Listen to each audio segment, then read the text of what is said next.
Nyangufi na bakuru be igice cya gatatu. Ababyeyi bakomeje kwibaza ukuntu bazagenza abo bana birabashobera. Bukeye bongera kwigira inama yo kongera kubata mu ishyamba, ariko noneho mu ishyamba ry'ingati. Iyo nama bayijyaga bibwira ko ntawubumva, nyamara Nyangufi byose yarabyumvaga. Amaze kumva ubwo bugambanyi aribwira ati, Imana yankijije urwa mbere izankiza n'urwa kabiri. Araryama ariko ataryamye. Mu museso wa kare azinduka agira ngo ajye gushaka twa tubuye. Ageze ku rugi asanga ruradadiye, abura uko abigenza, arahindukira. Ntibyatinda umugabo abyutsa umugore we n'abana ati, nimubyuke tujye gushaka inkwi. Asa n'uwihanangiriza abana ati, muramenye ntimwongere kwigira indangare nk'ubushize. Abana barabyuka barihumura, barangije nyina baha agatsima ko kwica isari.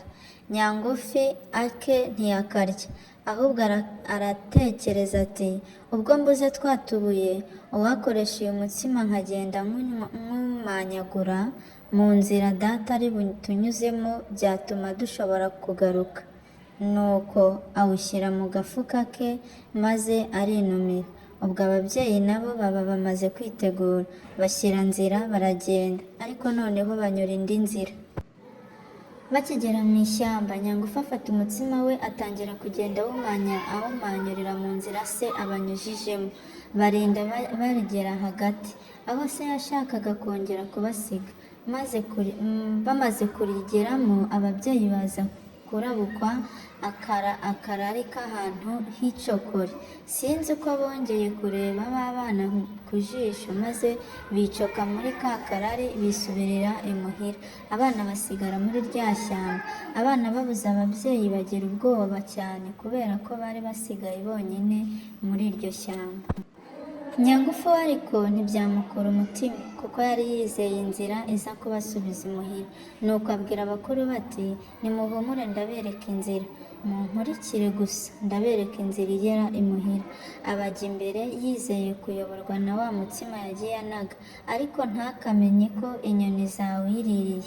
Amara umwanya ashaka aho yagiye awunaga arahabura. Nawe atangira kugira ubwoba, ariko abihisha bakuru be.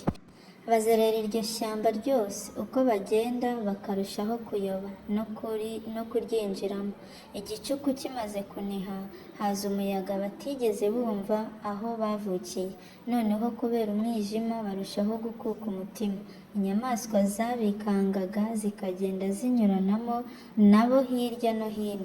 Bakumva inkubi y'umuyaga bakagira ngo ni impyisi zihuma zije kubarya. Ubwoba burabica, noneho ntibaba bakibasha kuvugana. Ntibyatinda imvura iragwa, imbeho irabica, intoki zihinduka ibinya, inkuba zirakubita, abana bagwa igihumure. Batambuka bakagwirirana mu byondo. Bajya kubona bakabona bagarutse aho bavuye. Mbega akaga! Nuko Nyangufi aribaza asanga bakora ubusa, niko kurira igiti agira ngo arebe ko hari icyo yarabukwa imusozi. Ageze mu bushorishori bwacyo areba hirya no hino, maze arabuka urumuri runyereretsa hakurya y'iryo shyamba. Aherako aramanuka, ageze hasi rwa rumuri ntiyongera kurubona. Biramubabaza cyane, yumva bimuciye intege. Umuhungu muzima ajya imbere, bapfa kugenda. Hashize umwanya babona basohotse mu ishyamba hafi ya rwa rumuri. Nuko bakomeza kuyobagurika barugana kugeza igihe bagereye ku nzu rwarimo. Iyi nzu ikabamo igisimba cyitwa Nyamuryabana, ariko umugore wacyo akaba umuntu. Naho umugani Nyangufi na bakuru b'igice cya gatatu urangiriye. Kanda subscribe ukomeze kumva n'ibindi kuri Bwiza TV.